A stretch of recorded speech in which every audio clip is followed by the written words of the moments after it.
I give up, I give up, can't deny. Au mauvais moment, merci de nous avoir préservés de la mort, préservés des pensées qui se levaient contre nous. Merci Esprit de Dieu de nous aimer, de nous garder dans tes bras, Papa. Merci Esprit de Dieu pour la vie de mon frère et de ma soeur étant présent en ce mois de décembre.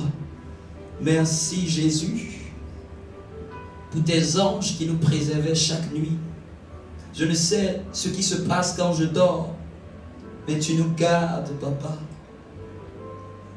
Que toute la gloire te revienne. Lève la main vers le ciel et dis avec moi que toute la gloire te revienne. Que toute la gloire te revienne. Amen.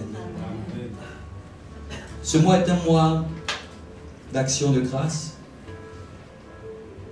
où si quelqu'un se demande comment il doit prier ce mois, passe plus le temps à rendre grâce à Dieu parce que nous sommes à la fin de notre année selon le calendrier gréco-romain. Amen. Et le simple fait que nous arrivons à la fin, nous voulons plutôt dire merci à Dieu. Amen. Est-ce que quelqu'un me comprend? Plutôt dire merci à Dieu. C'est pour ça que le 31 décembre, nous aurons une veillée de célébration, une veillée d'action de grâce pour rendre gloire à Dieu, pour lui dire merci pour ces 12 mois et pour la nouvelle année dans laquelle nous rentrons selon le calendrier qui nous est imposé. Amen. Donc c'est pour ça que le 31, je t'invite à prendre part à cette grande célébration, à inviter ta famille. Il y aura aussi de la gastronomie. Ce sera un moment de partage, un moment de joie, un moment d'entrée dans la nouvelle année avec des prières, des actions de grâce, avec de la louange. Amen. C'est très important. Donc toi qui as des familles, des personnes qui n'ont pas l'habitude, dis-lui au moins c'est la fin de l'année. Viens au moins recommander ta nouvelle année à Dieu. Amen. Est-ce qu'on peut prendre les Écritures? 1 Roi chapitre 18.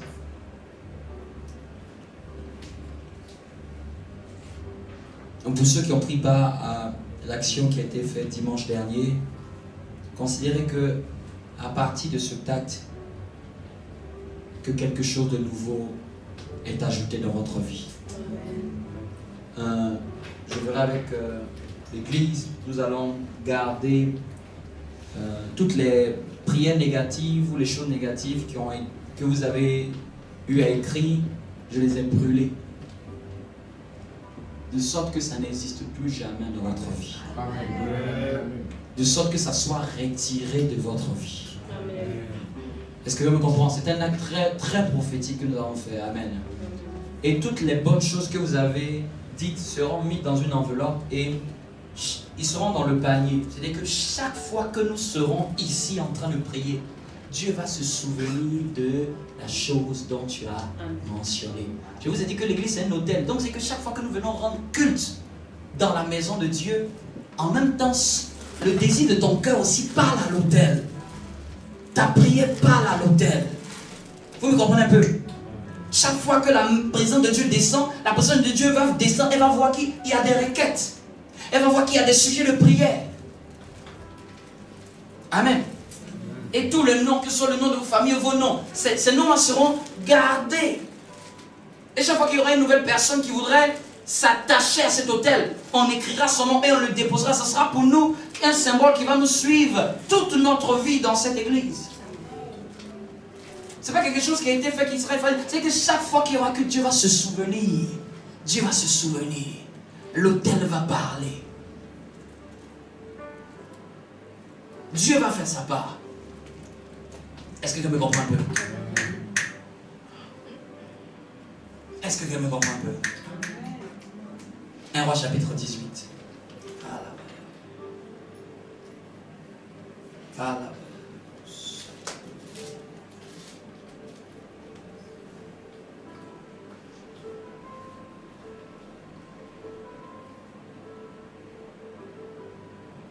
Quelqu'un va nous prendre, on avait déjà lu, on va commencer à partir du verset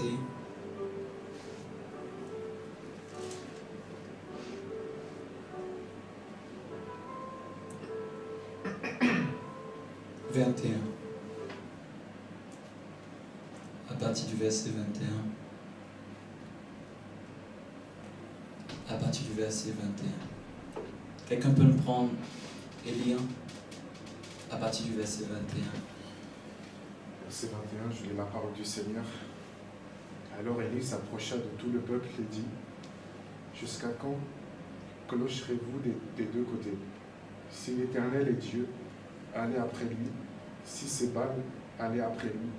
Le peuple ne répondit rien. Élie dit au peuple: Je suis rentré seul des prophètes de l'Éternel, et il y a 450 prophètes de Baal. Que l'on nous donne 2 taureaux, qu'ils choisissent pour eux l'un des taureaux, qu'ils le coupent par morceaux et qu'ils le placent sur le bois, sans y mettre le feu. Et moi, je préparerai l'autre taureau et je le placerai sur le bois, sans y mettre le feu. Amen. On va s'arrêter là. Donc, au mois de novembre, nous avons commencé cette série qui est le Fils de Dieu paru afin de détruire les œuvres du diable. Viens avec moi, le Fils de Dieu, paru afin de détruire les œuvres du diable.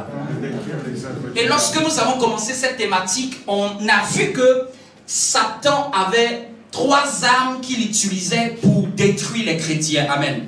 Et même j'avais ajouté une 4e, qui s'en souvient un peu. On avait dit que Satan aime accuser. L'accusation était une arme utilisée par Satan pour pouvoir détruire leur vie. Et lorsque tu te sentais accusé, il fallait savoir que cela ne venait pas du Saint-Esprit. Toute forme d'accusation mentale, psychologique, même dans tes pensées, ne vient pas de Dieu.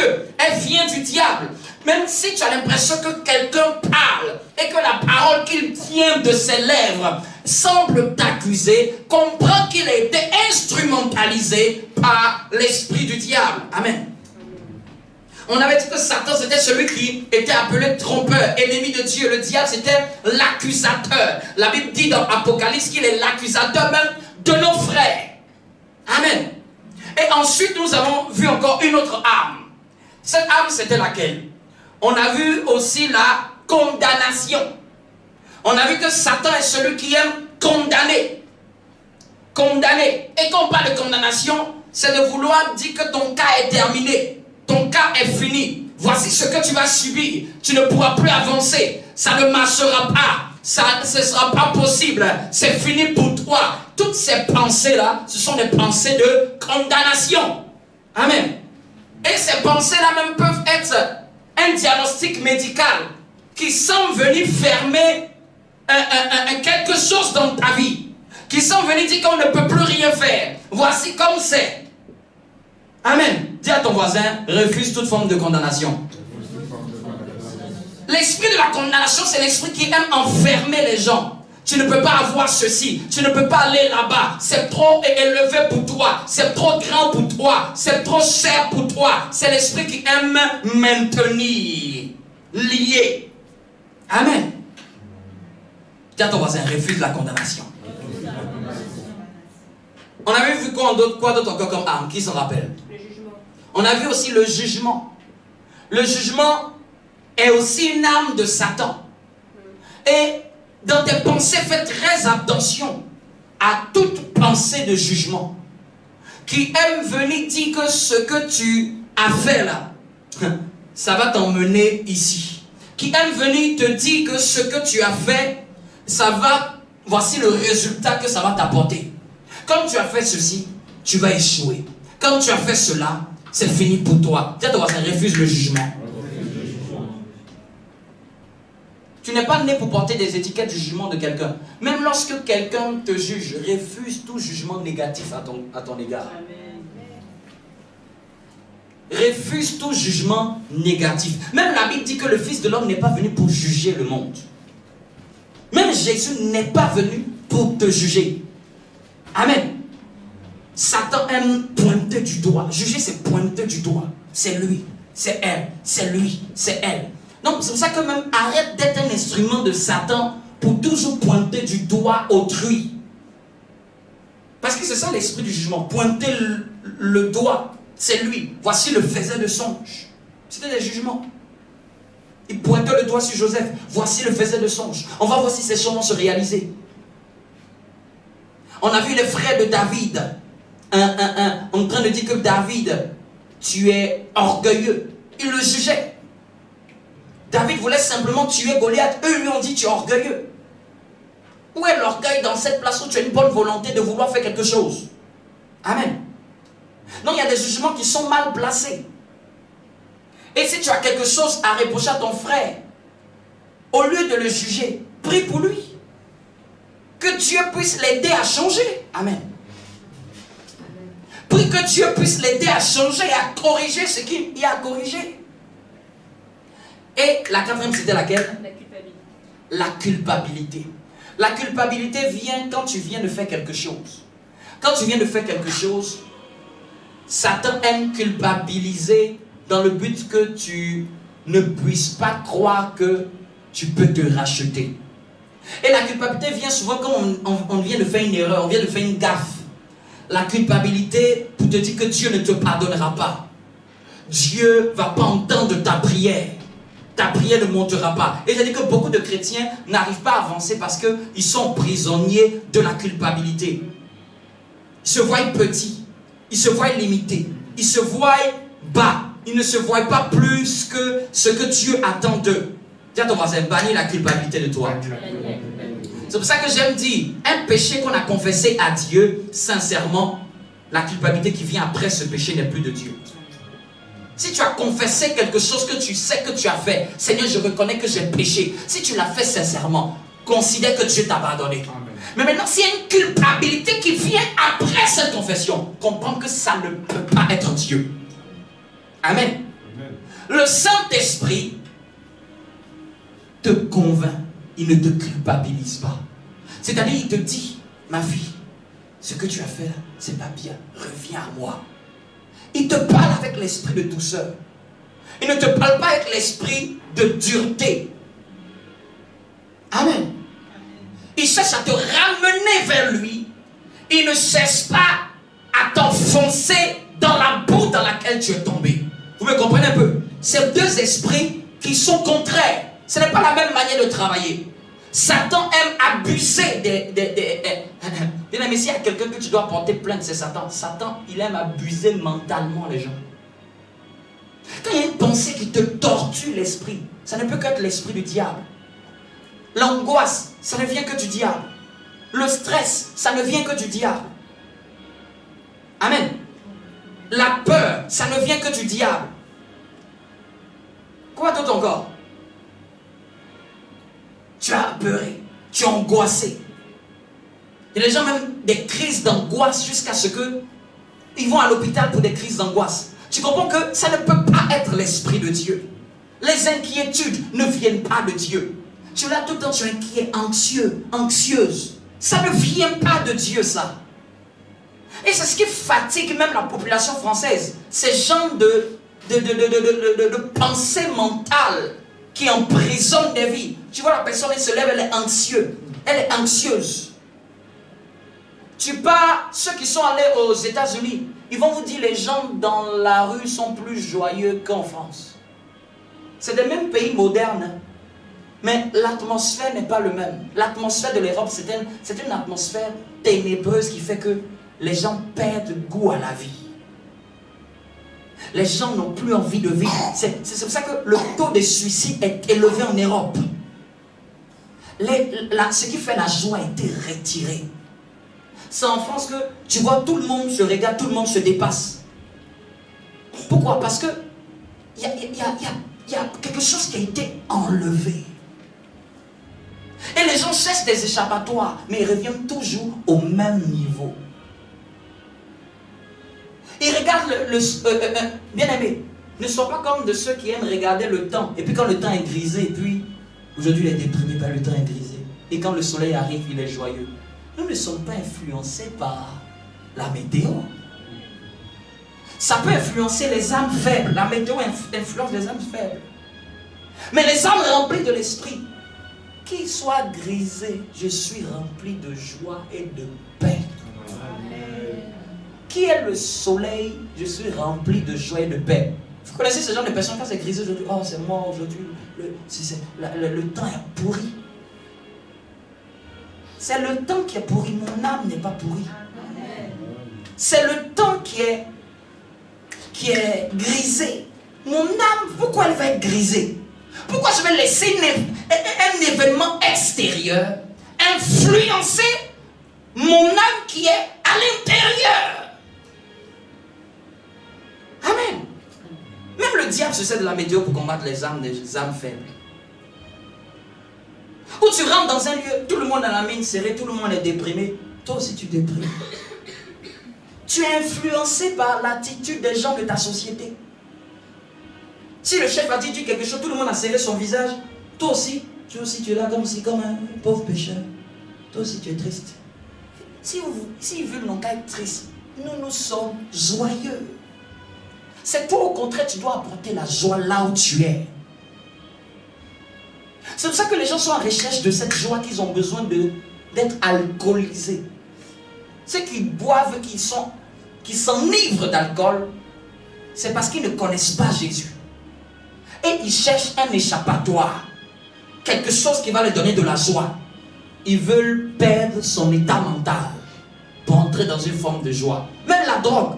Pourquoi les gens aiment s'évader dans la drogue? Parce que tu perds ton état mental et ils commencent à se trouver dans les vapes, dans les nuages. Il aime cet état-là parce qu'il lui refuse la réalité. Il ne veut plus voir ce qu'il voit de ses yeux. Il veut être évanoui. Il veut vivre en n'étant pas conscient. C'est dommage.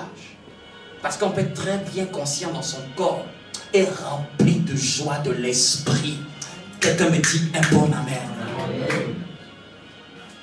Et après, on avait vu que, en plus des 4 âmes, on avait vu que il y a 3 terrains que le diable va toujours proposer pour que nous puissions y mettre nos pieds pour nous atteindre. On a vu que ce premier terrain-là, c'était la convoitise de la vue. Le diable va chercher toujours à influencer nos choix à partir des choses que nous allons voir de nos yeux. Ce que tu vas voir à la télé. Même laissez-moi vous dire, ceux qui font le marketing, et ce qu'ils font, ça s'appelle de la manipulation mentale. Ils ont dû faire une étude en découpant un film en vitesse très lente. Et ils se sont rendus compte qu'il y avait plein de bouteilles de Coca-Cola qui étaient présentées avec le popcorn dans le film, mais quand tu regardes avec les yeux, tu ne vois pas. C'est-à-dire que dans les décors, c'est caché dedans. Quand tu regardes le film, tu ne vas pas faire attention. Et ils ont fait l'étude que, après avoir terminé le film au cinéma, 95% des personnes ont désiré du coca et du popcorn après la séance. Ça s'appelle de la manipulation mentale. C'est-à-dire qu'on peut te manipuler. Quand on parle de l'envoûtement, ne pensez pas que c'est quelqu'un qui est assis avec un canari. La modernité est entrée dans la spiritualité. On peut envoûter l'esprit des hommes avec même la télé. On peut déterminer quel genre de passion qui va entrer dans ton cœur, même par ce que tu regardes. C'est pour ça que quand tu regardes quelque chose, c'est que tu n'es pas spirituel. Tu n'es pas fort spirituellement. L'Esprit de Dieu ne t'a pas assez enflammé. Tu vas convoiter ce que tu as vu. Dis avec moi la convoitise des yeux. Regarde quelqu'un, dis-lui, fais attention à ce que tu vois. Ce n'est pas tout on regarde. Si tu regardes un film d'horreur, ne t'étonne pas de rêver des films d'horreur. Quand tu n'es pas assez spirituel, tu peux regarder tout ce que tu veux. Quand j'étais encore jeune dans ma foi, je pouvais me mettre à regarder même des films. J'aimais même les films d'horreur. J'aimais bien même. Je pouvais m'asseoir avec 6 films d'horreur. Quand j'étais encore étudiant, 6 films. On regarde ça de minuit jusqu'à 6 heures. Quand j'ai commencé à grandir dans l'esprit, mon esprit refuse de regarder ça. Je ne sais pas pourquoi, je ne peux pas vous dire. Mon esprit n'a pas envie de regarder. Vous allez me demander pourquoi. Je ne sais pas. C'est que même quand je veux regarder, je vois que c'est horreur, je zappe. Mais avant, quand je voyais les films comme les Conjuring, mais ça excitait mon âme. J'aimais bien voir ça. Mais avec l'âge spirituel, c'est comme si ton esprit ne veut plus voir ça devant ses yeux. Pourquoi? Parce que quand tu deviens spirituel, ce que tu regardes t'influence. Quand tu commences à devenir âgé dans l'esprit, ce que tu vois peut très vite t'influencer. Très vite t'influencer. Très vite modifier une pensée que Dieu veut te donner. C'est comme ça que vous voyez les prophètes dans l'Ancien Testament. Vous voyez qu'ils étaient un peu à l'écart des choses de la vie. Pourquoi? Parce que pour écouter Dieu, ton esprit a besoin d'être dans la paix et pas troublé. Ton esprit ne doit pas être bousculé. Ton âme ne doit pas être dans désordonné. Je parle d'une paix intérieure. Amen. Ton âme n'a pas besoin des émotions fortes. Que ton cœur commence à palpiter. Tu vois, même si Dieu voulait te parler à ce moment-là, ton âme va modifier la pensée de Dieu. Et puis dites-moi, quelqu'un qui veut dormir et voir des choses de Dieu, il faut préparer ton âme à ça. Si tu as préparé ton âme, c'était film d'amour, film d'amour, film d'amour, film d'amour, et puis tu t'endors, c'est normal que tu vas rêver de ça. Tu vas rêver même d'un acteur dedans. Ça, c'est pas la sorcellerie. Ça s'appelle le conditionnement. Tu as conditionné ton âme avec que ça. Donc ton âme ne te renvoie que ça. Donc si tu conditionnes ton âme avec les choses de Dieu, ton âme va s'ouvrir la nuit à être réceptif à la pensée de Dieu. Moi, cette nuit comme ça, quand j'ai dormi, j'étais en train de prier pour quelqu'un qui avait un pied pourri. Et puis je lui ai dit, il était à l'église, et puis je lui ai dit, viens. Il va s'asseoir. Il y avait 2 personnes, il y avait des cas compliqués. Et puis j'ai vu quelques personnes même de l'église. Je lui ai dit, viens, on va commencer à prier. Le pied était pourri. J'aime rêver ces choses comme ça, parce que je sais que quand je rêve, je sais que ça va arriver. Mais toi, quand tu dors comme un sac de riz,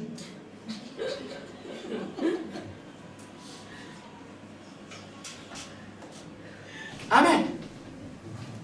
Et après la convoitise de la vue, on a parlé de la convoitise de la chair. Les deux sont liés parce qu'on parle de convoitise, mais l'autre est rattaché à la vue. Mais l'autre convoitise, on a défini la convoitise. La convoitise, c'était une envie exagérée, démesurée, que tu ne peux pas contrôler. Bien-aimé, tout ce que tu ne peux pas contrôler, il faut suspecter ça.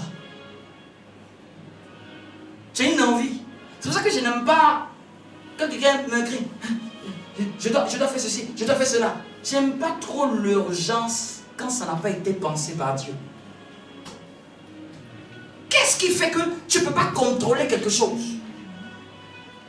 Quelqu'un me comprend un peu? Tout ce que tu ne peux pas contrôler toi-même, méfie-toi de ça. Quelqu'un me comprend un peu? Une émotion que tu ne peux pas contrôler, méfie-toi. Une joie que tu ne peux pas contrôler, méfie-toi.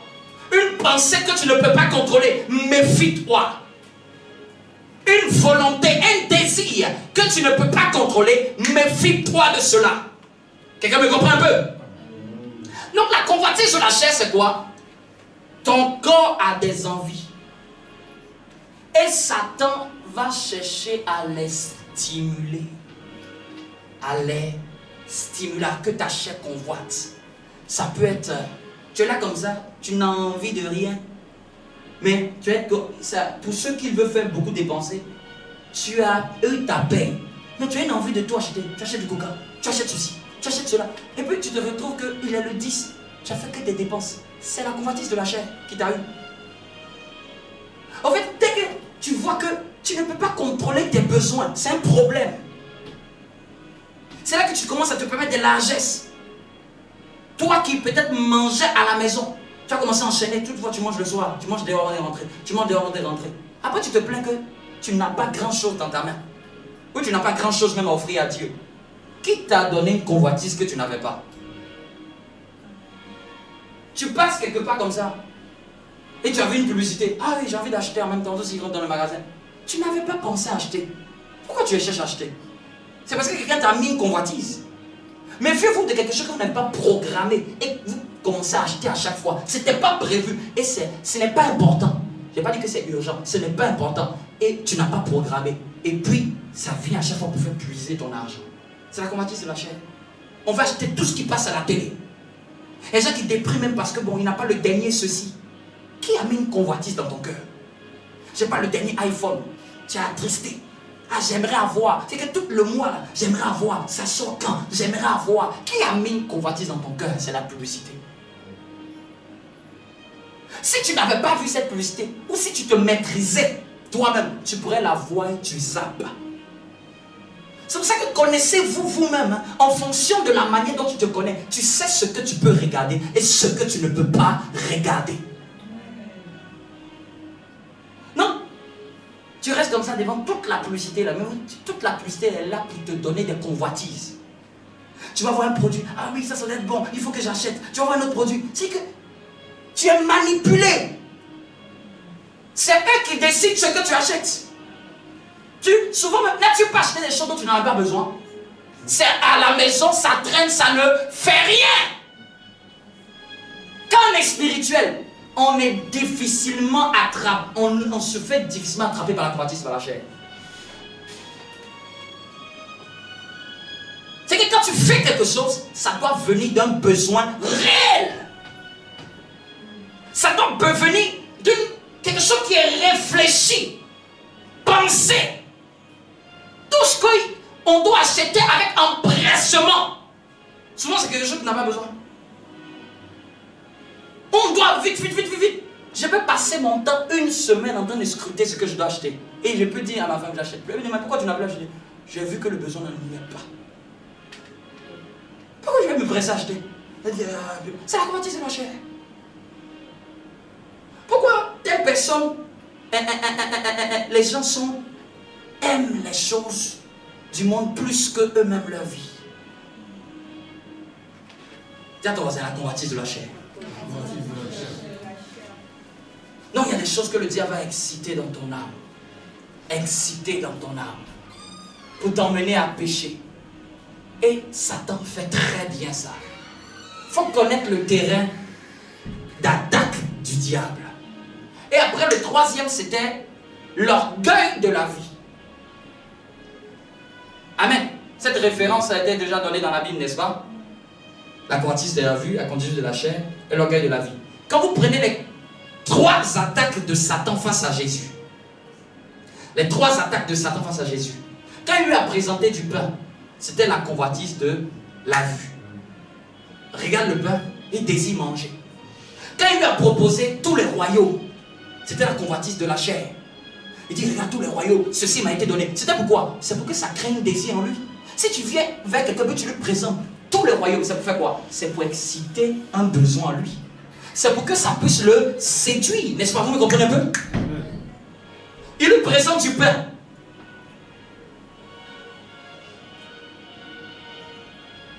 Change la pierre en pain, en d'autres termes. Tu as faim. Fais. Utilise ce que Dieu t'a donné là pour emmener du pain et mange.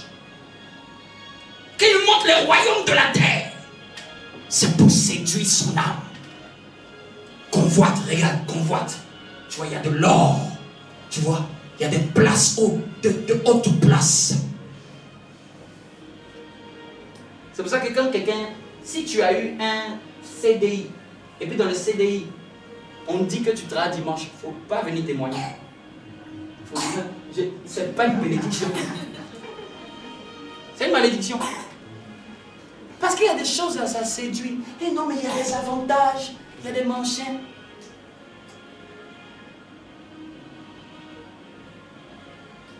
Il y a des opportunités, il y a des manchins. Ma femme veut changer de travail. Quand on voit que c'est dimanche, elle dit, refuse, même si elle a tous les avantages. C'est ça la foi. Pourquoi je me fais avoir par tous les trésors? Ah, tu sais, même moi-même dans ma vie, j'ai eu à refuser une opportunité parce qu'on disait que tu vas travailler dimanche. Tu vas me voler mon dimanche. Et puis j'ai appelé ça, ah Dieu, tu sais, il m'a béni. Hein? Il y a des bénédictions empoisonnées. Empoisonnées. C'est ça. Il nous montre toutes les richesses de la terre. Prosterne-toi et adore-moi et je te donne. Parce que quand tu n'adores pas Dieu, sans le savoir, tu adores quelqu'un d'autre. Ton adoration, dans tous les cas, part ailleurs. C'est ce que les gens ne savent pas. Même si tu vas dire non, mais moi je ne me prosterne pas devant Satan. Si tu ne te prosternes pas devant Dieu, si ton adoration ne part pas à Dieu, elle est récupérée par quelqu'un. Obligatoirement. Il y a des choses, ce n'est pas des bénédictions. Ça vient te séduire, ça vient te détourner de Dieu, ça vient te voler l'adoration pour le donner à Dieu. Mais quand quelqu'un n'est pas spirituel, il va se faire avoir par les richesses. Tu sais, parce que c'est ce que tu avais prophétisé que je serais béni. Ça, c'est pas la bénédiction, ça. La bénédiction qui fait que tu dois te prosterner devant Satan. La bénédiction qui fait que ton adoration à Dieu doit être volée.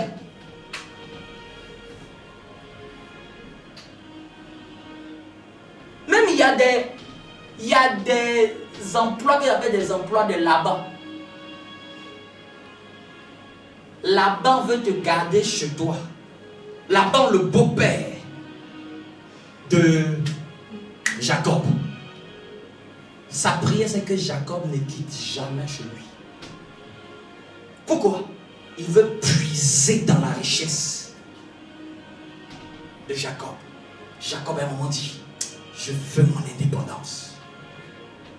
Bien-aimé, n'aime pas trop ce qui fait que ça te détourne de Dieu. N'importe. Si tu questionnes ton emploi, si ça fait que tu ne peux pas prier Dieu.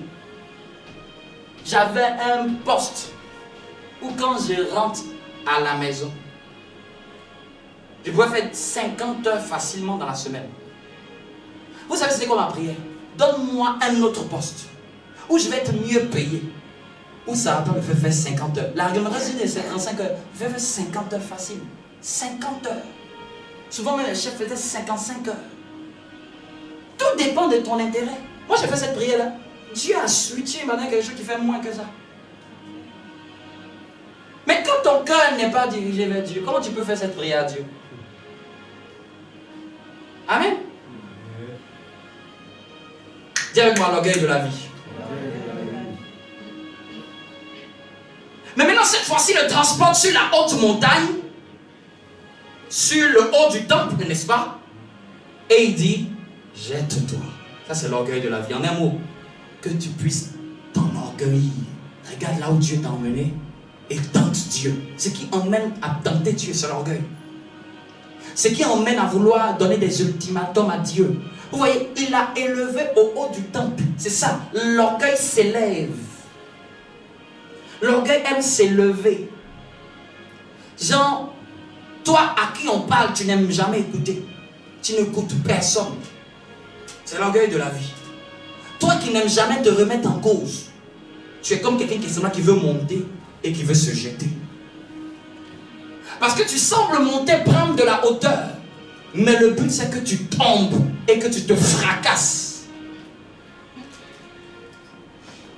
Dans les entreprises, des chefs qui se sont enorgueillis à un point que, enflés d'orgueil, à un moment l'administration les a fait tomber. Même dans les gouvernements, des gens qui se sont enflés d'orgueil. On ne pouvait pas. On ne pouvait pas. Un jour la justice va t'attraper. Vous savez comment c'est humiliant pour des hommes politiques de comparaître devant la justice. Vous pensez que c'est quoi? De l'orgueil. Ils ont cru un jour être... On ne peut pas m'attraper. On ne peut pas savoir ça. Mais quand Dieu permet que la justice le récupère, humilié. As-tu pas eu des gens qui voulaient concourir à la présidence quand la justice a récupéré ce qui se cachait dans leur maison?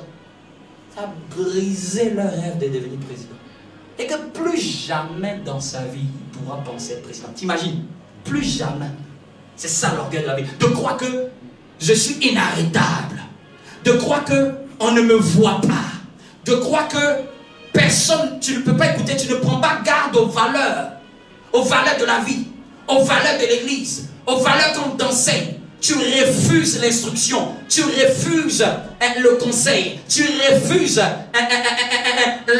l'aide de quelqu'un. Un jour tu montes et tu tombes. Si parmi les trois il y a quelque chose que Dieu déteste le plus, c'est le dernier là, l'orgueil de la vie.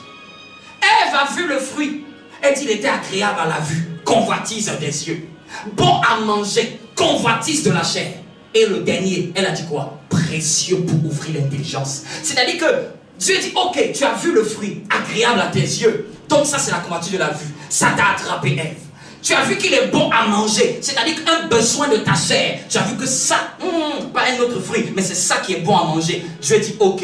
Mais le dernier, tu exagères, Ève. Tu dis qu'il était précieux pour ouvrir l'intelligence. C'est-à-dire qu'elle a ajouté par-dessus tout, elle s'est fait avoir dans les trois. Vous voyez, que ce soit chez Ève, que ce soit face à Jésus, les trois stratégies reviennent toujours. S'il ne t'attrape pas par la convoitise de ce que tu as vu, il va t'attraper par un désir de ton âme, un désir de ta chair. Et troisièmement, il va vouloir t'attaquer par l'orgueil. Elle disait, c'est merveilleux, ça peut me permettre d'être très intelligente. Ah bon, l'intelligence que Dieu t'a donnée, ça ne suffit pas. Ça peut me permettre de pouvoir devenir plus grand que Dieu. C'est pour ça que ceux qui ont des désirs, il y a des gens que Dieu, de Satan aime égarer. Ceux qui ont une soif de vouloir connaître les choses de Dieu et à vouloir sortir des sentiers battus de Dieu. Vous comprenez un peu? Ils ont une soif de tellement vouloir connaître la Bible. Ils vont chercher sur Internet.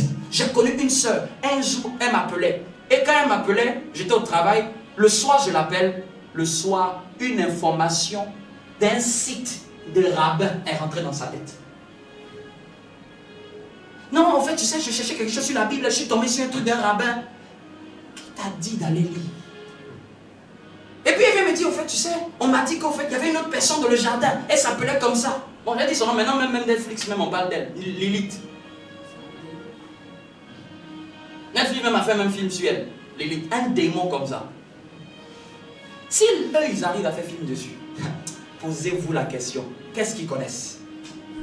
Donc elle vient te dire, non, en fait, la Bible qu'on a là, c'est pas la vraie Bible, au fait. On nous a dit que c'était modifié, qu'il y a une personne qui était dans le jardin, qu'on a retiré. Je lui ai demandé, qui t'a dit d'aller lire ça? Il y a des choses, selon ton âge, tu ne dois pas lire. Ça va influencer ce que tu connaissais. Ça va te donner une mauvaise compréhension. C'est pour ça que vous qui aimez, posez d'abord la question au Saint-Esprit. Vous qui aimez toujours, Internet c'est bien, c'est pas du diable. Mais dans Internet là aussi, là, il y a des choses qui sont du diable.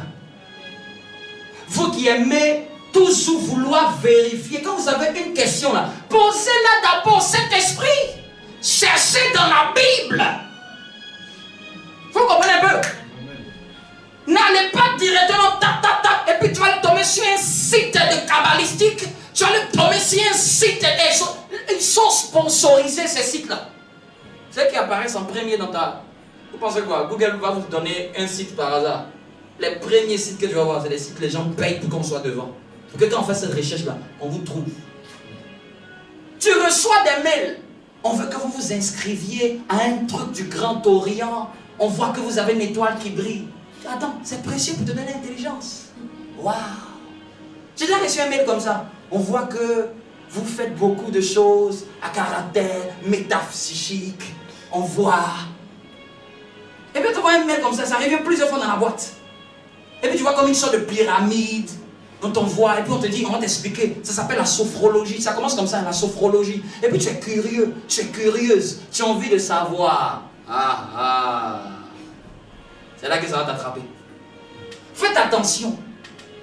Je ne dis pas ça par hasard. Parce que le diable peut exciter un besoin de connaître Dieu pour l'emmener dans une mauvaise direction. Ça s'appelle le zèle amer. L'envie de connaître, l'envie de connaître, l'envie de connaître. Tu vas aller tomber sur des choses que Dieu n'a pas enseignées. Tomber sur des prédications que Dieu n'a pas enseignées. Tu tapes, ah oui, j'ai vu tel pasteur, tu ne le connais ni d'Adam ni Ève. On me pose la question à ton pasteur pour savoir, est-ce que ça là, ça peut être écoutable? Est-ce que quelqu'un me comprend un peu? Tiens, moi, qu'est-ce qui excite ton orgueil? Amen.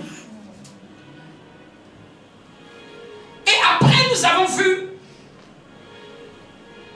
l'importance des autels. Et dimanche dernier, c'était autel contre autel. On a vu aussi que pour détruire les œuvres du diable, Jésus n'a pas simplement parlé, Jésus est venu mourir sur un autel. Donc Satan aussi peut combattre la vie des gens, pas avec les 3 flèches, pas avec les 3 terrains, il peut combattre ta vie avec un autel. Et pour arriver à que ça cesse, il faut que toi aussi tu t'approches de l'autel de Dieu. L'autel de Dieu soit renforcé dans ta vie. Quand quelqu'un peut tout faire, et là ça arrive au 3e jour, et tu fais tout qui est bien, tu marches selon la parole de Dieu, tu vis bien, mais tu as l'impression qu'il y a des combats que tu vis, des choses que tu ne peux pas comprendre, qui se lèvent, qui vont comme une vague, ça va, ça revient, ça va, ça revient. Tu comprends que Satan est allé dans une autre dimension pour t'attaquer. Tu fais les choses, ça a du mal à marcher, ça a du mal à évoluer. C'est comme si de tes mains rien de bon ne sort. Regarde Joseph, la Bible, tout ce qu'il touchait fleurissait. Pourquoi les gens, quand ils touchent les choses, ça meurt? Tout ce qu'ils actionnent, ça ne marche pas. Qu'est-ce qu'il y a dans tes mains, dans ton sang? Parce que là, Satan va dans une autre stratégie. Et ça, c'est ce que nous avons contrebalancé, contré à l'action le dimanche dernier. Et on a dit que c'était une réalité. Parce que même Jésus, il n'est pas resté au ciel et puis il a dit, mon fils, tu es sauvé. Il a dû mourir à la croix, t'imagines? Il a dû venir sur un autel, faire couler son sang pour l'humanité. Son autel doit parler. Jusqu'à aujourd'hui, l'autel de Jésus-Christ parle. Celui qui croit en lui, Dieu lui donne la vie. Jusqu'à aujourd'hui, t'imagines, il y a plus de 2000 ans. Mais ce qui fait que quelqu'un entre dans la famille de Dieu, c'est un autel. C'est un mystère très fort. Quand on veut détruire ta vie, cette fois-ci on ne parle plus. On dépose quelque chose qui va parler contre toi. On invoque des esprits. On invoque des démons. On attache ton nom. On lie ton nom à des malédictions. Et puis on veut se rassurer que ça, le fait que ça soit présent sur la terre, que tu ne puisses pas émerger. C'est pour ça que vous voyez que beaucoup de chrétiens, ils font tout. Ils marchent dans la sanctification, ils prient le Seigneur, ils vont à l'église, mais ils ne comprennent pas pourquoi. On dirait que le monde des ténèbres est acharné contre lui et sa famille. Les malheurs arrivent, les choses bonnes se perdent, les grâces et les faveurs. Et les familles où les gens prospèrent, lui, sa famille, c'est difficilement il prospère. On mange la miette à la table, qui tombe de la table. On ne mange pas le pain, on mange les miettes. Bien aimé, dis avec moi, je refuse les miettes. Les enfants de Dieu mangent le pain de la table, pas les miettes. Et puis imagine, une miette a guéri une femme. Donc imagine ce qui est le pain alors. C'est la miette qui a guéri l'enfant de la femme syrophénicienne. La miette. Donc même la guérison là, c'est pour les perdus. Nous, c'est la santé divine. C'est ça qui se trouve à la table. La guérison, c'est ceux qui sont malades qui viennent d'ouvrir la guérison. Mais quand tu es au pain, tu ne parles plus de guérison. Tu parles de la santé divine. La santé divine est ton partage. Et aujourd'hui, on va toucher quelque chose. Dans 1 Roi chapitre 18. Donc dimanche dernier, j'ai parlé d'autel contre autel. Mais l'Esprit de Dieu a attiré mon attention. Il dit maintenant, donne-le l'envers du décor. Tu leur as fait voir la partie où j'interviens, où je viens contrer les œuvres du diable. Mais il me dit maintenant, mets-leur face à leur responsabilité. Si tu as fait l'autel pour leur vie, mets-leur face aussi à leur responsabilité. Le problème d'Élie au temps de 1 Roi chapitre 18, vous savez c'était quoi le problème? Il y avait un peuple qui clochait des 2 pieds. C'était les enfants de Dieu qui avaient arrêté de chercher Dieu. C'est-à-dire que dimanche dernier, je t'ai fait voir la lumière sur autel contre autel, défi contre défi, l'Éternel contre les prophètes de Baal. Et on a vu la victoire des prophètes de Baal. Et je t'ai donné l'importance de bâtir l'autel. Mais maintenant, l'Éternel me dit, équilibre ton message pour ne pas qu'ils croient que c'est la magie. Équilibre maintenant ton message pour ne pas qu'ils croient que c'est la sorcellerie. Ou c'est seulement, je fais l'autel à l'Éternel et c'est bon. Dieu maintenant dit, regarde dans le texte, Vivien, pour lequel j'ai dû intervenir. Quel était le problème dans ce texte? Le problème, c'est que le peuple clochait des 2 pieds. Quand on parle, il dit jusqu'à quand clocherez-vous des 2 pieds? C'est au verset 21, c'est ça? C'est ça? Est-ce que vous suivez? C'est au verset? Alors Élie s'approcha de tout le peuple et dit, jusqu'à quand clocherez-vous des 2 côtés? Regarde quelqu'un, dis-lui, jusqu'à quand tu vas clocher des 2 pieds? Jusqu'à quand vous allez clocher? C'est quoi clocher? C'est comme si, un moment tu es comme ça, et puis un moment, tu es là-bas. Il cloche. Un moment ils étaient à Baal, un moment ils sont à Dieu. On ne sait plus ce qu'ils cherchent. Vous voulez quoi? Vous vous donnez à Dieu ou vous vous donnez à Baal? Quelqu'un va dire, mais moi j'adore pas Baal. Mais si tu n'adores pas Dieu à 100%, c'est qu'une partie de ton adoration part ailleurs. Si ton cœur n'est pas dévoué à 100% à Dieu, une partie est réservée pour un Baal. Le problème de Dieu et d'Élie, son prophète, c'est qu'il y avait un peuple qui avait commencé à abandonner, qui est entré dans une prostitution spirituelle. La prostitution, ce n'est pas simplement côté sexuel. La prostitution spirituelle, ça existe. Quand Dieu dit, j'ai eu 2 filles, Ohola et Oholiba. Donc ça, c'est quand tu lis bien la Bible, tu les connais. Elles se sont prostituées. Il parlait de Juda, du royaume de Juda et du royaume de Samarie. 2 de mes enfants sont devenus des prostituées. Commencez à adorer de faux dieux. Commencez à détourner le cœur de l'Éternel et donner le cœur à autre chose. Dis à ton voisin, qu'est-ce qui prend Dieu dans ton cœur? Qu'est-ce qui enlève Dieu dans ton cœur? Ce qui détourne Dieu dans ton cœur, fais très attention quand Dieu n'est plus le centre de tes intérêts chrétiens. Fais très attention, c'est très subtil ce que je dis. Ils se sont retrouvés là sans s'en rendre compte. Si tu leur demandais, prenons la Bible, prenez Josué chapitre 24. Et puis nous allons venir dans Juge 1 roi 18. Est-ce que quelqu'un me comprend un peu? Aujourd'hui, je vais te parler de le style de vie qui va donner de la puissance à ton hôtel. Le style de vie. Donc, il n'y a pas seulement parce que j'ai fait mon sacrifice, j'ai fait mon offrande. Mais quel est le style de vie? Chaque hôtel a une règle. Dans certaines familles, quand on fait un certain hôtel là, on dit vous ne mangez plus ceci. C'est ce qu'on appelle les totems. Quand il y a eu un totem dans ta famille, sache qu'il y a eu un hôtel. Vous comprenez un peu? Certaines cultures connaissent. Quand on parle de totem, c'est parce que c'est un interdit à cause du rituel que vous avez fait. C'est l'esprit qui est attaché à ce rituel-là qui dit, comme vous venez de faire ça à mon égard, voici ce que vous ne ferez plus jamais. Si vous trahissez, il y a certaines familles, vous savez pourquoi ils sont combattus? Il y a un totem dans leur famille à cause d'un faux hôtel qui a été fait. Et ce totem, ils l'ont brisé. Et quand ils l'ont brisé, l'esprit là ne les rate pas aussi. Et puis si ton grand-père ne t'avait pas dit, et que tu n'es pas en Christ, tu es foutu. Là, il faut venir en Christ, il faut qu'on prie, il faut que Dieu nous donne la révélation pour annuler, pour détruire ça. Donc imagine des familles où dans 4 générations passées, il y avait un totem. Et puis la génération qui est née maintenant, on ne sait pas. Tu vas te battre avec des choses, tu ne sais même pas pourquoi. Tu ne sais pas d'où ça vient. C'est pour ça qu'il faut avoir l'esprit de révélation pour que Dieu te dise que dans cette famille-là, il y a eu un totem. Je connais une famille où le poisson qui n'a pas d'écailles, il ne mange pas ça. Un peuple même en Côte d'Ivoire, qui n'a pas d'écailles, il ne mange pas ça. Il laisse dans les eaux douces. Et soit disant que ces poissons-là, ce sont les âmes des gens qui sont dans le village. Quand on a dû faire toutes les prières avec cette soeur, tout. Mais elle avait oublié de mentionner qu'il y a un totem en poisson chez eux. C'est quand elle a dit ça, c'est là que la délivrance est venue. Toute sa délivrance était rattachée à un problème de totem. Et que leur bénédiction était cachée dans le poisson. Était récupérée. Amen.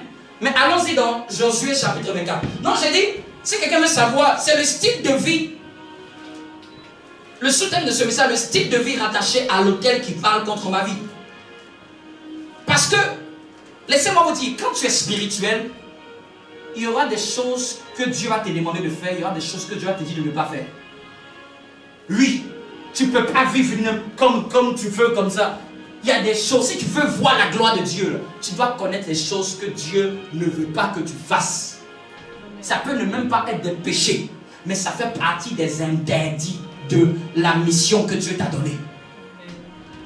De l'alliance qu'il y a entre toi et Dieu. J'ai dit Josué chapitre 24. Quelqu'un peut nous prendre rapidement et lire Josué chapitre 24. Verset. Commence au verset 24. Au verset premier, pardon. Quand on ne donne pas le verset, comprenez, c'est toujours, on ne te donne pas le verset. Sachez qu'on commençait par le verset premier. C'est ça en fait.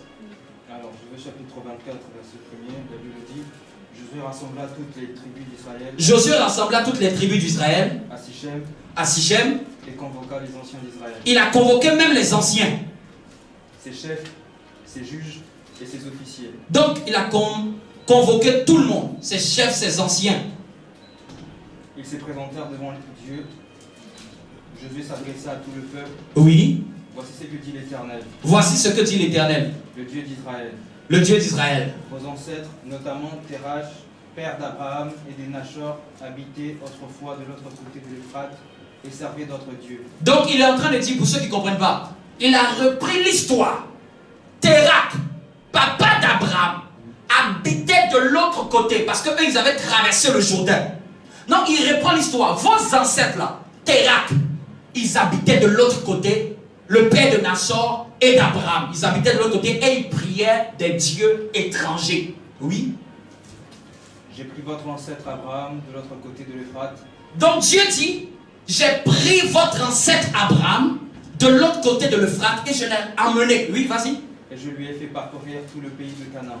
Et j'ai pris Abraham de l'autre côté et je l'ai emmené à parcourir le pays de Canaan. Oui. J'ai multiplié sa descendance. J'ai multiplié sa descendance. Et je lui ai donné Isaac. Je lui ai donné Isaac. J'ai donné Isaac à Jacob. J'ai donné Isaac et à Jacob, oui. Et Ésaü. J'ai donné la région montagneuse de Séhir en propriété à Ésaü. Oui. Tandis que Jacob et ses fils sont descendus en Égypte. Oui. J'ai envoyé Moïse et Aaron. J'ai frappé l'Égypte par les prodiges que j'ai réalisés au milieu d'elle. Oui, il recense toute l'histoire. Oui, je vous en ai fait sortir. Je vous en ai fait sortir d'Égypte, oui. J'ai fait sortir vos pères d'Égypte et vous êtes arrivés à la mer. Les Égyptiens poursuivaient vos pères jusqu'à la mer des roseaux. Oui. Avec des chars et des cavaliers. Oui. Vos pères ont alors crié à l'Éternel, et l'Éternel a mis de ténèbres entre vous et les Égyptiens. Oui. Il a ramené la mer sur eux et elle les a recouverts. Amen. On va aller maintenant au verset 14.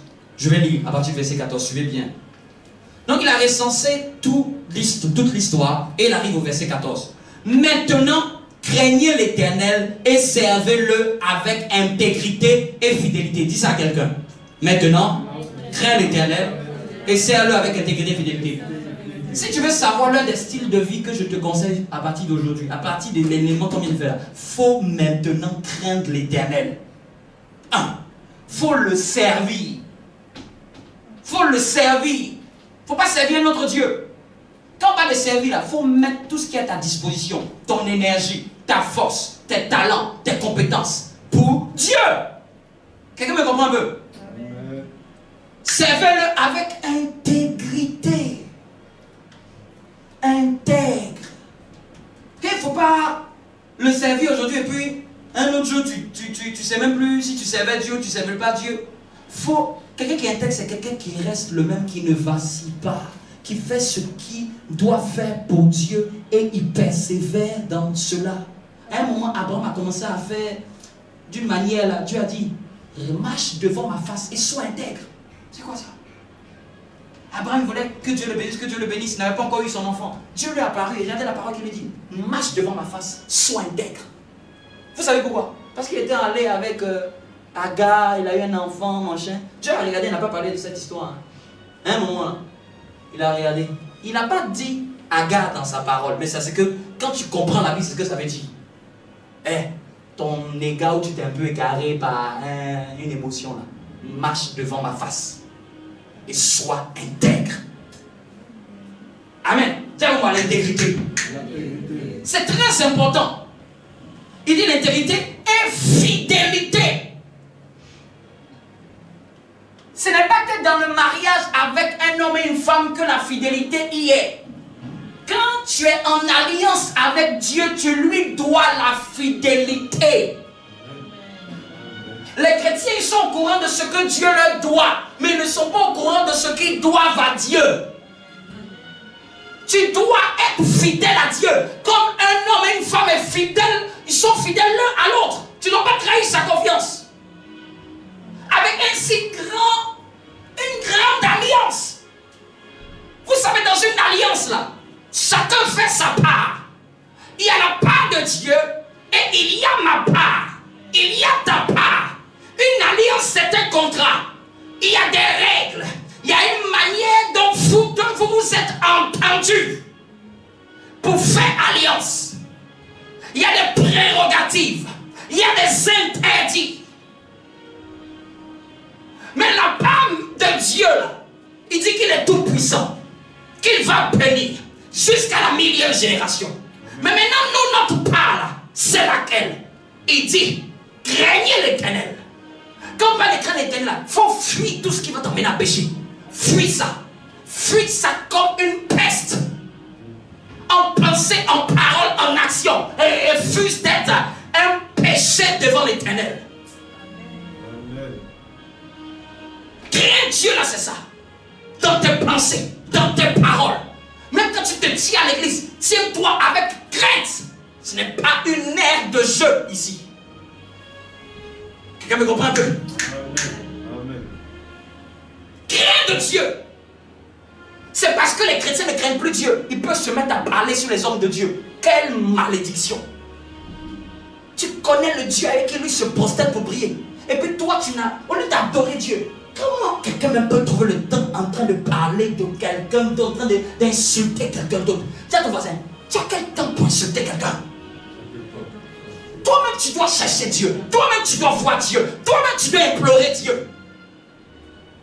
Si la personne a fait ce qu'il veut faire, qu'il fasse sa vie, c'est son problème. Crains Dieu, là, c'est ça. Dans ton travail, on doit avoir la crainte. Il y a quelqu'un, ça m'est arrivé plusieurs fois. Ceux qui parlent de manière grossière, certains, quand ils arrivent avec moi, ils sont obligés de dire à chaque fois, excuse-moi. Ma prestance même lui donne de la voix du respect pour ma personne. Je suis désolé, excuse-moi. Il est reconnu comme celui qui parle le plus grossièrement. Quand il commence à appeler, il commence à dire des mots. Il dit désolé, excuse-moi. Parce qu'il sait, quand il me regarde, je ne lui ai jamais dit que je suis pasteur, mais mon regard lui dit que moi, ça ne me concerne pas. J'avais même un maître de stage. Il a dit, toi tu es différent des autres. Tu es pudique, tu es sérieux. Je ne peux pas me permettre des écarts de langage dans ta presse. C'est pas Dieu. Un homme qui dit qu'il ne peut pas se permettre des écarts de langage quand elle est là. C'est ça que nous devons être, la lumière du monde. Tu n'as pas besoin de beaucoup parler. Ta présence là-même. On sait qu'il y a des choses que tu ne rentres pas dedans. Mais quand c'est chez toi que ça devient l'autel de la grossièreté, méfie-toi.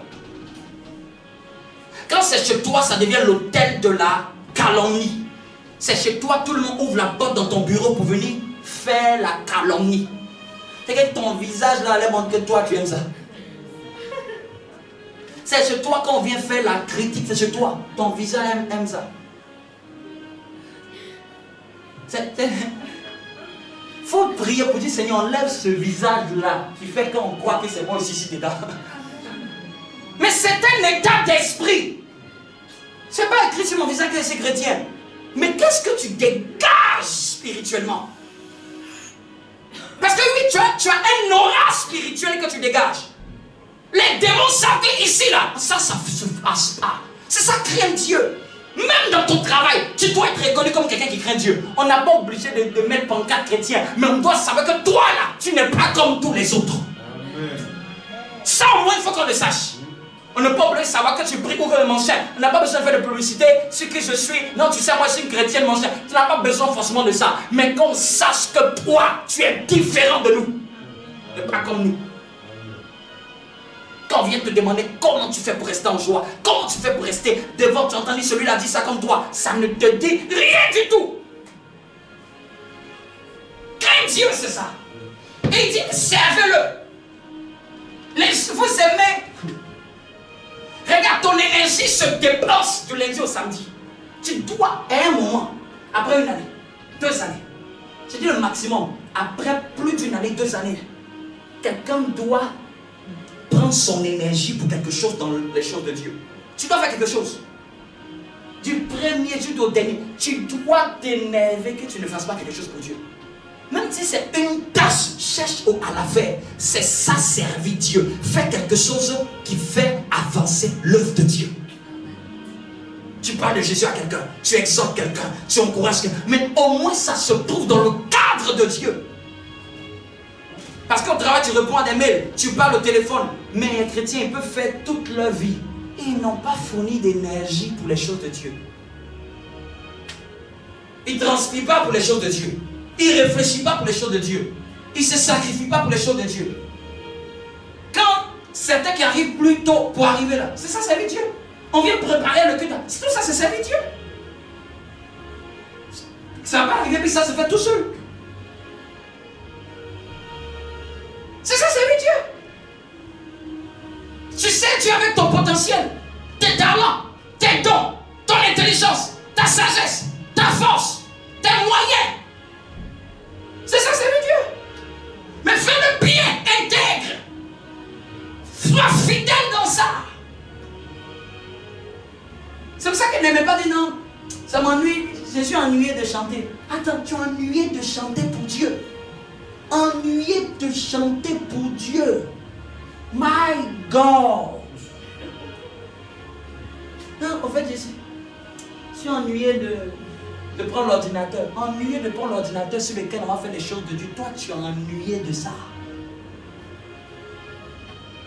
Tu peux dire que tu veux faire encore plus de choses. Ou bien autre chose en plus de ce que tu fais. Et que même c'est peut-être quand tu vas avoir beaucoup de casquettes que finalement on va dire bon, ça on va donner ça à quelqu'un d'autre. Mais il ne faut pas dire que ça t'ennuie. Parce qu'il dit ça t'ennuie là, ça ennuie qui alors? Toi tu es en train de dire que la chose de Dieu là, ça m'ennuie. Non, en fait je suis ennuyé, pasteur, de m'occuper seulement de mettre de l'eau. Pour que les gens puissent avoir de l'eau. Attends, dans la maison de Dieu, tu veux mettre de l'eau pour qui? Élisée versait de l'eau sur les mains d'Élie. Les gens aiment le prophète Élisée. Élisée, il était reconnu comme quelqu'un qui versait de l'eau sur les mains d'Élie. Élie doit prier, lui verse seulement de l'eau. Élie doit faire ceci, lui verse. Il était reconnu dans la Bible comme le verseur d'eau. Et c'est pour ça qu'il a pu prendre ce que Élie avait. Tiens ton voisin, il ne faut pas servir Dieu en étant infidèle. Parce que c'est une âme de Satan, tu vois. Non, je suis ennuyé de gérer la caméra. Tu es ennuyé de gérer la caméra qui va faire que le message de Dieu va être diffusé. Tu es ennuyé de Dieu. À ce point-là, tu n'es pas ennuyé quand tu regardes la série. Tu n'es pas ennuyé quand tu regardes Prime Video. Tu n'es pas ennuyé quand tu travailles pour un CDI. Ou quand même ton patron, quand il te dit qu'il faut faire des heures sup, tu ne peux pas te plaindre, tu es là oublié de faire les heures sup. Ça ne t'ennuie pas. Ou bien même quand ton travail t'ennuie, tu y vas quand même, tu fais. Mais pour Dieu, tu veux donner des excuses. Comment faut que des gens comme ça y réussissent? Vous me comprenez un peu? Tu dois aimer. Je vous dis, depuis tout petit, je faisais même servant de messe. Quand j'étais à l'église catholique, servant de messe, c'est que tu viens, tu fais une formation pour être servant de messe. Tu vas prendre cahier, tu vas écrire, on va te poser des questions, examen, tu dois valider. Et maintenant, on sait que tu es servant de messe. Quand tu es servant de messe, il y avait un vêtement que tu portais l'aube et le suppli et le cordon. Et tu te dois d'être là quand la messe de 6h15 commence. Toi, tu dois être là à 7h45. Ma mère nous réveillait comme ça. Vous avez dit que vous voulez faire servant de messe? Allez-y.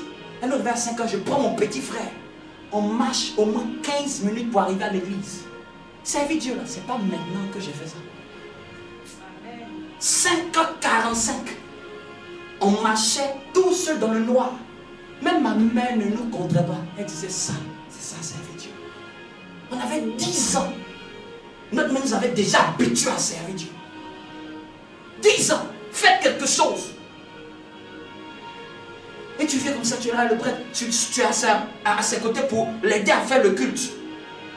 La messe fait un messe de 30 minutes et ça finit. Après, on repart à la maison. Servez Dieu. Mais comment quelqu'un veut réussir si ce n'est pas Dieu? Comment quelqu'un peut dire non, Dieu, toi tu bénis les pasteurs, tu sais ce qu'il fait.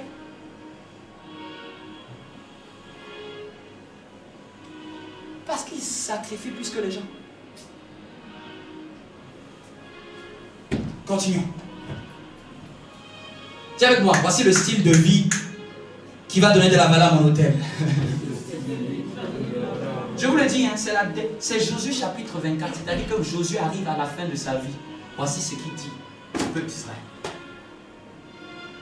Et regardez, vous allez voir, ce texte-là me touche très humblement. Il dit, verset 15, « Et si vous ne trouvez pas bon de servir l'Éternel, choisissez aujourd'hui qui vous voulez servir. » C'est-à-dire que Josué en avait marre. Si vous trouvez que ce n'est pas bon de servir Dieu, laissez. Si tu trouves que ce n'est pas bon, tu n'as pas envie de venir à l'église, laisse.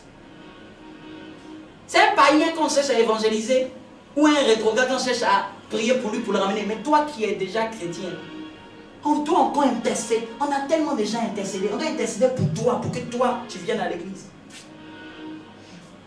On doit intercéder pour toi, pour dire Seigneur, je prie que la personne puisse servir à l'église. Je prie. Et que tellement les chrétiens sont devenus durs. Tu es obligé de prier encore pour qu'il puisse. Il est déjà chrétien. Seigneur, touche son cœur, qu'il puisse avoir envie de faire quelque chose à l'église. Souvent, tu lui dis, s'il te plaît, tu ne peux pas faire ça.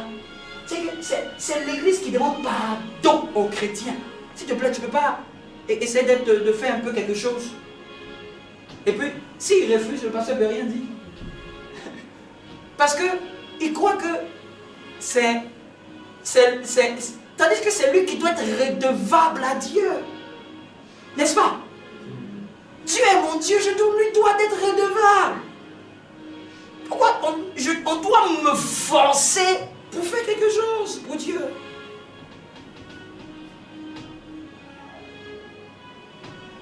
Vous comprenez le sens de quel est le style de vie pour renforcer mon hôtel, dans la valeur hôtel. Quand tu vas faire ça, je vais vous dire, on peut t'attaquer de toutes les attaques. Il y a un Dieu qui va te défendre. Amen. Tu vas connaître c'est quoi l'éternel Dieu. Si quelqu'un pensait que Dieu n'entend pas les prières, il y a des gens pour lesquels Dieu entend les prières. Amen. Si quelqu'un pensait que Dieu blaguait, je vous ai dit, cette décennie-là, ça va être clair. Si avant la mauvaise semence et la bonne semence se sont confondus, les gens ont dit, maître, ton ennemi a semé une mauvaise graine, retire. Il a dit non, laissez-les croître. Les gens ont cru que parce que le mal et le bien ont cru ensemble, sont montés ensemble, les gens ont cru que c'est parce que Dieu tolère. Il dit, laissez-les croître. Quand viendra le temps de la moisson, on va retirer. C'est qu'il y a un plan où Dieu maintenant va départager. Il va dire maintenant il n'y aura plus de confusion entre ceux qui servent Dieu et ceux qui ne le servent pas. Il n'y aura plus de confusion entre ceux qui craignent Dieu et ceux qui ne le craignent pas. Ça sera clair. Vous avez vu les plaies qui sont arrivées en Égypte, n'est-ce pas? Est-ce que les plaies ont touché la ville de Goshen où se trouvaient les Hébreux? Non. Ce qui a été sera. Le monde va connaître des plaies terribles. Il va y avoir une catégorie de personnes, en vrai, eux, ça ne les touche pas. Les épidémies plus terribles que le corona viendra. On dirait que nous on se rend compte, on dit, mais comment ça fait que nous, on ne tombe pas malade? Ou mais quand ça nous prend, nous, ça ne nous tue pas. Même les gens vont demander, mais comment ça fait toi, ton corps, ton système, même, je vous dis, même, ça c'est une prophétie. Des médecins même vont faire des scanners à des chrétiens pour savoir qu'est-ce qu'il y a dans son corps et que lui, il ne subit pas et les autres subissent. Comment ça se fait que, avec cet empoisonnement-là, tous les autres, ils ont été hospitalisés, toi, tu es normal. Ils vont venir prendre ton sang pour aller étudier. Ça va arriver. Te demander, est-ce que tu ne veux pas participer? Ça va arriver. On demande à tous ceux qui ont été immunisés contre ce fléau-là de venir. On va prendre du sang pour qu'on puisse essayer de savoir qu'est-ce qu'il y a. Peut-être qu'ils ont une immunité dans leur gène. Je te dis ça, non, ça arrivera dans le monde. Et ce sera qui seront les nombreux. C'est nous, on va dire, prenez notre sang, essayez de voir. Ils vont prendre, on dit, mais rien, on ne voit pas. Qu'est-ce que vous faites? On met même d'autres sur surveillance pour savoir, en fait, quelles sont ses habitudes? Tu manges quoi? Est-ce que c'est peut-être ce que tu manges? Ce ne sera pas ce que tu manges. C'est jusqu'à ce qu'ils vont découvrir, attends, c'est ce que tu fais depuis là, Dieu que tu pries là, c'est ça. Et c'est là que la Bible dit que 10 hommes vont prendre un seul. Ils vont nous dire, donne-nous ton Dieu. Acclame Dieu. Ce temps-là arrivé et c'est pour ça que nous sommes en train de nous préparer. J'avance pour terminer. Il dit, verset 15, si vous ne trouvez pas bon de servir l'Éternel, choisissez aujourd'hui qui vous voulez servir. Josué leur a dit ça, cache. Choisis aujourd'hui qui veut servir. Tiens ton voisin, choisis aujourd'hui qui tu veux servir. Tu es libre. Ce n'est pas une prison l'église, tu es libre même. Le but que là, c'est pas une prison, tu dois être libre de servir Dieu. Regardez ce qu'il dit. Et il dit, choisissez aujourd'hui qui vous voulez servir, ou les dieux que servaient vos pères au-delà du fleuve, ou les dieux des Amoréens. Donc il les cite des dieux. Le Dieu de vos pères, peut-être vous voulez retourner à votre culture. Le Dieu des Amoréens, le pays dans lequel vous habitez, peut-être le pays dans lequel tu habites aujourd'hui, la France, tu veux servir les dieux de ce pays-là, les mœurs de ce pays-là, la manière de penser de ce pays-là. Tiens ton voisin, tu veux servir le Dieu de la France? Parce que souvent il y a des gens qui habitent en France, mais tu veux vivre comme les gens qui sont en France. Tu veux tout faire comme eux. Il y a des habitudes, il ne faut pas prendre de la France. Il y a des bons, mais il y a des mauvais. Amen. Il y a de bonnes valeurs, mais il ne faut pas prendre les mauvaises. Quelqu'un me comprend un peu? Et Josué dit, ça c'est le verset que les chrétiens connaissent. Moi et ma maison, nous servirons l'Éternel. C'est tout ce qui, c'est toujours hors du contexte qu'ils prennent les versets. Vous savez dans quel contexte ça a été dit? C'était dit parce qu'il n'en avait pas.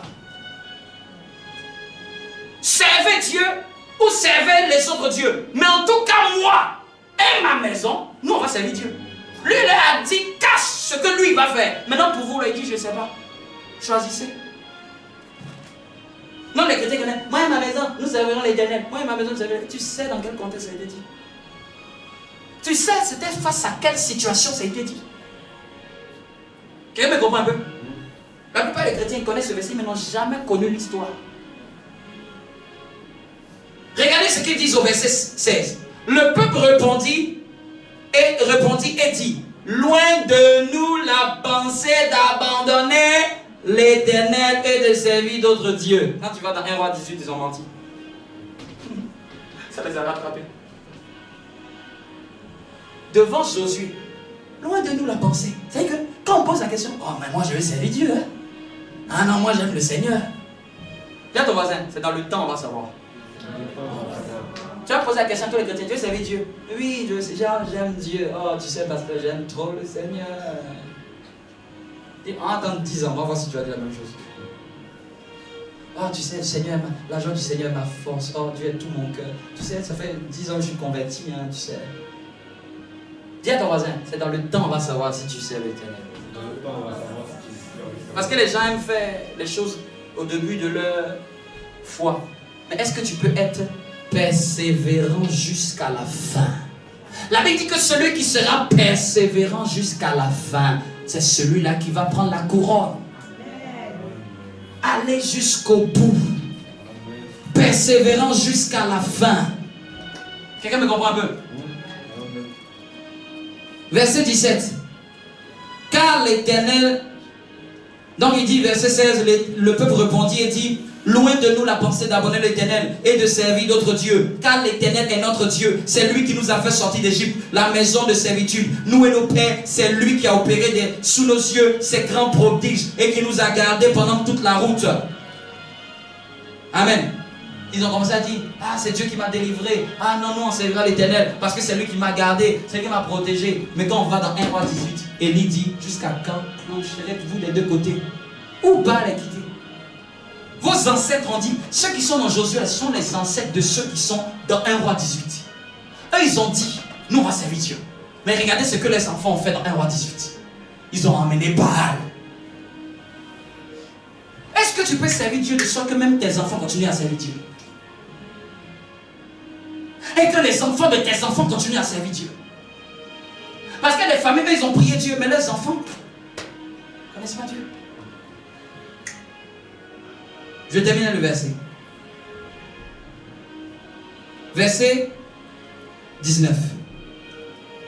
Il dit, Josué dit au peuple, vous n'aurez, regardez ce que Josué dit au peuple, vous n'aurez pas la force de servir l'Éternel. Vous, il a dit directement, vous n'aurez pas la force. Dis à ton voisin, servir Dieu là, ça te demande la force. Hein? Faut pas te fatiguer. Parce que les gens aiment se fatiguer de servir Dieu. Et lui, c'est comme s'il était prophétique. Il a regardé comme ça. Vous n'aurez pas la force de servir Dieu. Regardez ce qu'il dit. C'est un Dieu saint. C'est un Dieu jaloux. Là même il dit, il ne pardonnera point vos transgressions et vos péchés. Lorsque vous abandonnerez l'Éternel et vous servirez des dieux, il reviendra vous faire du mal et il vous consumera après vous avoir fait du bien. C'est dur hein, cette parole là. On entend Dieu dire qu'il viendra vous faire du mal. N'est-ce pas? C'est dur hein. Parce que ça c'est pas enlevé dans la Bible.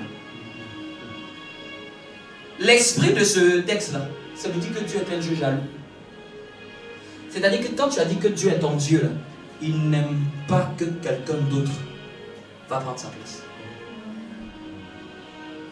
Vous savez pourquoi quelqu'un peut traverser des épreuves souvent dures? C'est la jalousie de Dieu qui fait ça. Parce qu'il voit qu'il y a autre chose qui commence à prendre la place dans ton cœur. On n'est pas obligé de durer dans le désert. Le désert, ce n'est pas l'habitation des chrétiens. Les chrétiens habitent dans le désert parce que Dieu est jaloux. Dieu voit qu'il y a autre chose qui te passionne que lui. Donc dis bon, on va mettre un peu de secousses dans ta vie pour que ça te permette de revenir vers lui. Faut me comprendre un peu. Dieu que nous prions est Dieu jaloux, hein. Donc, faut pas exciter la jalousie de Dieu. Tu as dit Seigneur, tu es mon Dieu. Lui, il a pris ça comme argent comptant. Quelqu'un m'a dit non, je ne prie pas Baal. Quand dans ton cœur tu as un autre désir, c'est que toute la période, c'est ce désir-là. Tu as d'autres veaux d'or dans ton cœur, d'autres choses qui font que même tu ne pries plus, qui font que même tu ne pries même plus, tu ne viens plus à l'église. Parce que le sommeil peut être même un Dieu pour toi. Oui, oui. Parce que tu peux aimer ton sommeil plus que le matin. Manger peut être un Dieu. Tu peux aimer manger que jeûner. Le vêtement peut être un Dieu dans la vie des gens. Ça ne le dérange qu'il n'ait pas tel vêtement. Et c'est ce qui est dans son cœur. C'est ce qui passionne. Lui n'aime que ça. Vous me comprenez un peu? Servons-nous de ce qui est sur la terre. Utilisons-les très bien. Mais que ça ne prenne pas le trône de nos cœurs. Vous me comprenez un peu? Utilise les voitures qui sont sur la terre. Utilise les téléphones. Utilise les vêtements. Utilise-les très bien. Mais que ça ne domine pas sur toi. Vous me comprenez un peu? Vous me comprenez un peu? Dieu veut que même ta vie sur terre soit même facile. Si tu vas avoir même des jets, aie des jets. Que ça te facilite la vie sur la terre. Que ça, si tu veux, tu vas avoir des entreprises. Mets des entreprises. Que ça te permet d'avoir plus d'argent. Utilise ce qui est sur la terre comme moyen. Mais que ça ne devienne pas une idole dans ton cœur. Vous me comprenez un peu? Je ne suis pas de ces pédales qui me disent non, en fait tout ce qui est sur la terre là, laissez, vous n'en avez pas besoin, soyez pauvres. Je suis désolé. Dieu veut que ta vie soit très aisée. Très aisée. Vous me comprenez un peu? Dieu ne veut pas que tu souffres. Je suis désolé. Ce n'est pas la volonté que tu veux que tu souffres. Tu prends des heures de transport comme un Dieu. Tu peux dire à Dieu, Seigneur, je veux que même je veux avoir une voiture. Ça fait que j'ai venu même plus vite à l'église. Oui. Ça va dans l'intérêt de Dieu. Il va te le donner. Il va te donner les techniques, les moyens, l'intelligence pour te permettre d'avoir. Dieu ne veut pas que tu souffres sur la terre. Seigneur, tu peux même faire cette prière, ce n'est donne-moi même d'avoir beaucoup d'argent, c'est que je puisse te chercher toi seul. Beaucoup. Parce que quand tu as beaucoup, tu n'as même plus de dents de saucier. Qu'est-ce qu'on va manger? Qu'est-ce qu'on va boire? Qu'est-ce qu'on va mettre pour s'habiller? Parce que ton cœur est dédié à Dieu. Mais tu vas lui montrer ça dans le peu que tu as. Tu vas lui montrer déjà que tu es fidèle à ça. Quelqu'un me comprend un peu? Habille-toi bien. Jouis des choses qui sont sur la terre, ce ne sont que des moyens. Ce sont des moyens. Tu veux t'acheter ta télévision de 2 mètres. Achète ta télévision de 2 mètres. Ça n'a rien à voir avec la spiritualité. Tu veux marbrer chez toi, marbre. Tu veux venir en hélicoptère à l'église, viens en hélicoptère. Oui. Parce que dans les années quand on va être très colossal ici, dans ce pays-là, on va mettre un aérodrome. Oui. On va mettre une place d'aérodrome pour que les gens qui veulent venir faire culte en hélicoptère. Bien aimé, il faut être visionnaire. Je crois qu'il y a des gens, eux, leur moyen de déplacement, ce sera de venir en hélicoptère. Parce qu'il veut venir participer à vos cultes, mais à la distance. Fait que lui, il a tellement d'argent qu'il pouvait venir prendre un hélicoptère pour venir faire son culte et puis prendre un hélicoptère, il s'en va. Ça, c'est que l'argent qui fait ça. C'est l'argent. C'est tout. Non, utilise bien les éléments qui sont sur la terre. Je ne suis pas de ceux qui vont te dire non, laisse tout ce qui est sur la terre, c'est du diable. C'est faux. C'est faux. Ce qui est sur la terre, là, c'est Dieu qui a permis que cela soit. C'est Dieu qui a donné l'intelligence aux gens. La modernité, utilise. Mais fais la part des choses. Dieu doit rester Dieu. Acclame Dieu très fort pour cela. Lève-toi et acclame Dieu pour cela. Amen. On va déclarer ensemble. Lève la main. On fait une profession de foi. Qui veut? Parce que depuis dimanche dernier, je crois que nos vies vont passer à un autre niveau. Mais Dieu va faire sa part. Mais et nous notre part. Qui veut faire le choix vraiment d'avoir une vie intègre? Une vie qui va servir Dieu. Où il ne veut même pas stresser pour les choses de la terre. Je crois qu'il y a beaucoup de façons pour Dieu de te visiter. Il n'est pas obligé de te visiter de la manière dont toi tu penses. Là. Qui veut vraiment faire de Dieu son Dieu? Le servir de tout son cœur. Quelles que soient les situations. Quel que soit ce qui va arriver, les vents et les tempêtes. Quelle que soit même la dureté de la vie, on va le déclarer ensemble. Éternel. Éternel. J'ai entendu la parole de ton serviteur. J'ai entendu la parole de ton serviteur. Je veux faire de toi Je veux faire de toi mon unique Dieu mon unique Dieu et mon seul Dieu. et mon seul Dieu. Sur mon cœur, Sur mon cœur, je ne veux que toi seul. je ne veux que toi seul. Donne-moi la capacité, Donne-moi la capacité, la force la force de te craindre, de te craindre, de te craindre, de te craindre, de te respecter, de te respecter, de fuir le péché de fuir le péché sur toutes ses formes. sur toutes ses formes. Donne-moi de fuir le péché Donne-moi de fuir le péché sur toutes ses formes. sur toutes ses formes. Donne-moi de te servir. Donne-moi de te servir. Je veux te servir Je veux te servir avec intégrité avec intégrité et fidélité. et fidélité.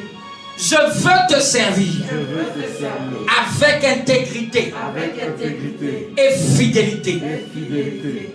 Je renouvelle Je renouvelle mon alliance avec toi. l'alliance avec toi. Je renouvelle Je renouvelle mon attachement à toi. mon attachement à toi. Je renouvelle Je renouvelle mes vœux à ton égard. mes vœux à ton égard. Je veux te craindre Je veux te craindre et te servir. et te servir. Je veux te craindre Je veux te craindre et te servir. et te servir. Je ne veux pas servir Je ne veux pas servir l'argent. l'argent. Je ne veux pas servir Je ne veux pas servir les choses de ce monde. les choses de ce monde. Je veux être dédié Je veux être dédié Je veux me mettre à part. Pour toi. Pour toi. Je suis ton enfant. Fais de ma vie ce que tu veux. C'est sincèrement de mon cœur. Maintenant là, il veut que tu lui parles toi-même avec tes mots. Nous arrivons à la fin de ce culte. De tout ton cœur, nous voulons te servir. Nous voulons te servir. Aide-nous à te servir. Aide-nous à te servir. À faire ta volonté. À faire ta volonté. À faire ta volonté. À faire ta volonté. À faire ta volonté. À faire ta volonté. Qu'il n'y ait pas d'autre Dieu dans mon cœur. Au nom de Jésus. Parle-lui sincèrement. Sincèrement.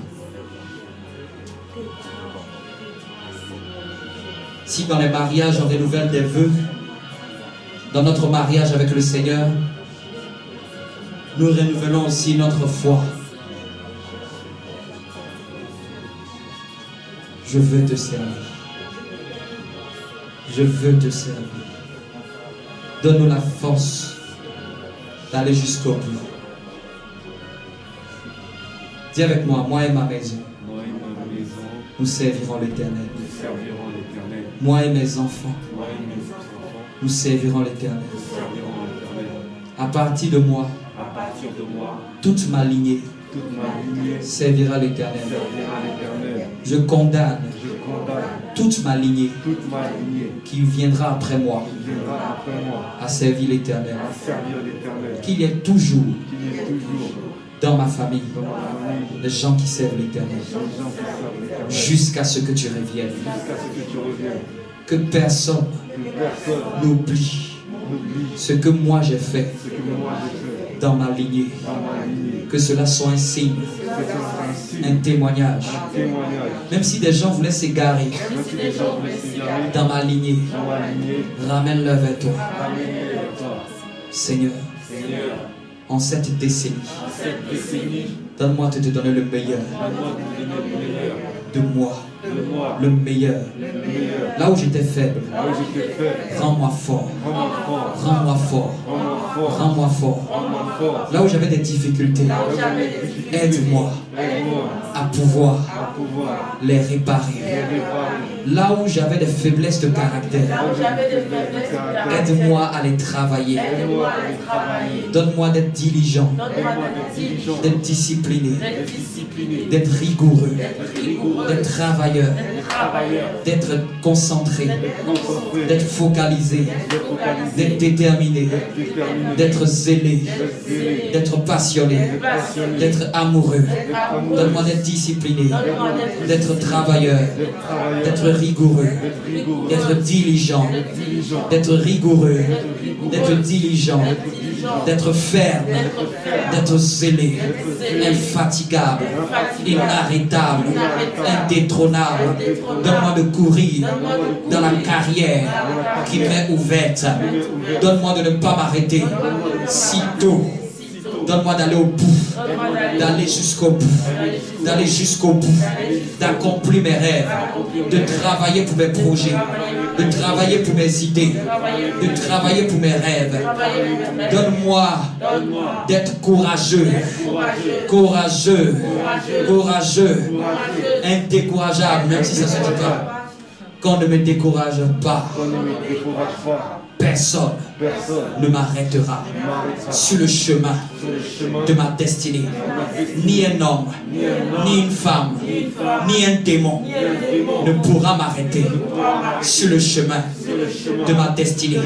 Je laisserai un héritage aux enfants de mes enfants. Je laisserai un Dieu dans ma maison. Que mon passage sur la terre fasse la gloire du ciel. Que lorsque je quitte la terre, je laisse un témoignage grand Au nom de Jésus. Acclame Dieu. Et viens sceller cette prière par une offrande au Seigneur, l'offrande que tu as réservée pour le Seigneur. Nous avons... No, no, I give up. No, no, no, no, I give up. No, no, can't deny.